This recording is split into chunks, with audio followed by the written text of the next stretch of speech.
There is something he has not said, not because he does not have the words, not because he does not feel the weight of the silence between you, or understand that it is costing you something real. He knows. He feels it too, in ways he has not yet found the language to express, and in ways that even if he found the language, he would not be entirely certain it was safe to use.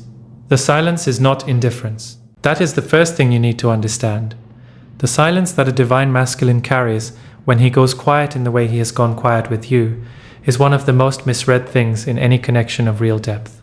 From the outside, it can look like withdrawal, like the slow retraction of someone who is losing interest, creating distance, preparing an exit in the way that people who lack courage tend to prepare exits, quietly, without announcement, leaving the other person to read the absence and draw their own conclusions. That is not what this is. What this is requires a longer explanation. One that begins not with what he is doing, but with what he is carrying.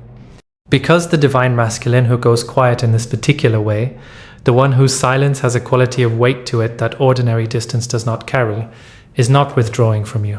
He is withdrawing into something, a confrontation with his own interior that he did not choose and cannot fully control and does not yet know how to bring you into without the bringing causing more harm than the silence. He is protecting you from the version of him that is not yet ready. This sounds like an excuse when it is stated simply. It has been used as an excuse by men who did not deserve the generous interpretation the words suggest. So before it can mean what it actually means in this context, it has to be distinguished from what it is not. A man who is using distance as control knows exactly what he is doing.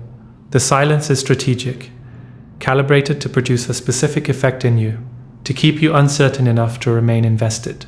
To maintain a particular power dynamic that serves his need for control, while appearing to be something more legitimate, that man is not protecting you, he is managing you. And the difference between those two things is detectable if you are honest with yourself in how the silence feels. Management feels like anxiety, like you are constantly trying to decode something that was designed to resist decoding. Like the ground beneath the connection is never quite stable enough to stand on without monitoring. Like your own perceptions cannot be trusted because the environment has been subtly arranged to make you doubt them. Protection feels different. It feels like something unresolved rather than something withheld.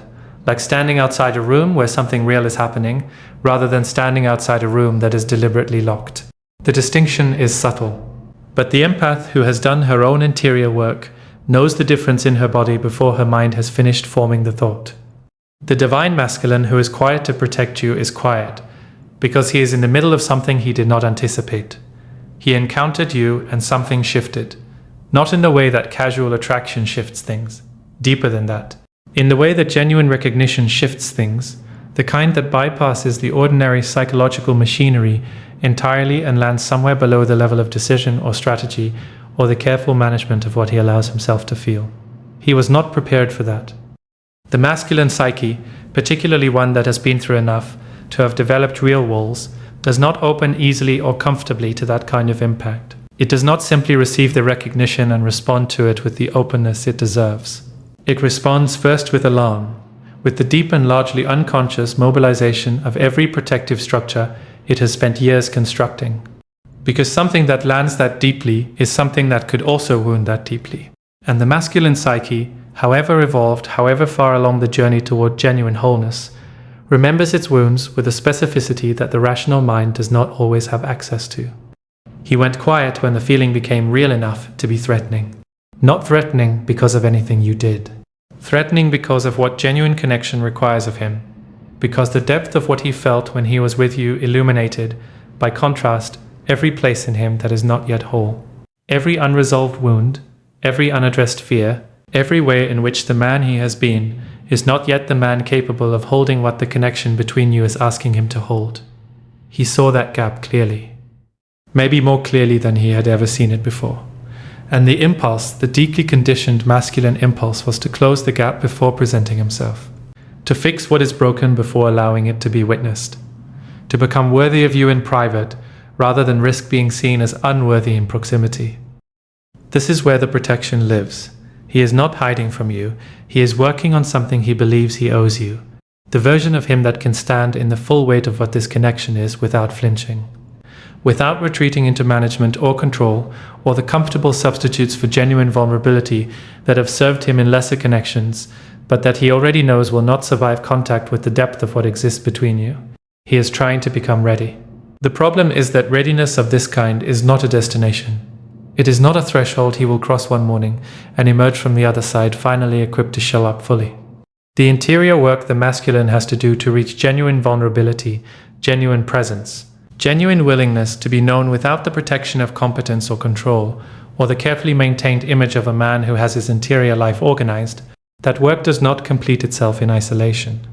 It completes itself in contact, in the risk of being seen before the seeing is safe, in the willingness to bring what is unfinished into the presence of someone who might witness the unfinishedness, without the witnessing becoming the end of everything, in the trust that what exists between you is strong enough to hold not just the best of him, but the parts that are still in process. The silence is costing him something too. This is what you need to know when the waiting becomes heaviest.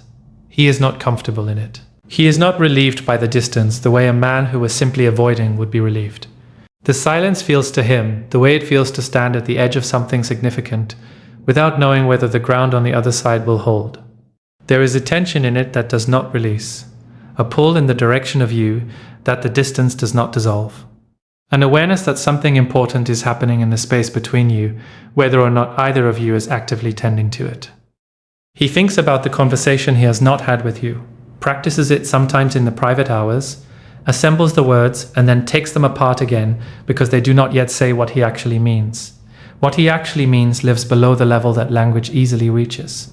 In the place where the recognition first landed, in the place that has remained unsettled since the moment he understood that what he felt for you was not something he could manage his way through, he is learning a new language, the language of the interior, of feeling expressed rather than contained, of truth offered rather than controlled, of presence chosen over protection. That language does not come quickly to a man who has spent decades becoming fluent in silence. What you do with this understanding matters, not because your response will determine his readiness. His readiness is his work and cannot be produced by anything you do or do not do on his behalf, but because how you hold this period will determine what you bring to the connection when he does arrive. Whether you bring the version of yourself that has spent the waiting in contraction, in anxiety, in the slow erosion of self that comes from organizing your interior life around someone else's timeline, or whether you bring the version of yourself that used the waiting as its own kind of interior work, that deepened in the silence rather than diminished, that became more rooted rather than more desperate, that arrived at such a genuine completeness within herself that the arrival of the masculine, whenever it comes, is received as addition rather than rescue. He is being quiet to protect you from the version of him that is not yet ready. The most powerful thing you can do with that information is refuse to need the version of him that is not yet ready. Not as a strategy, not as a way of accelerating his arrival by making yourself appear less available. As a truth, you do not need him to be ready to be whole. You are whole before the recognition landed.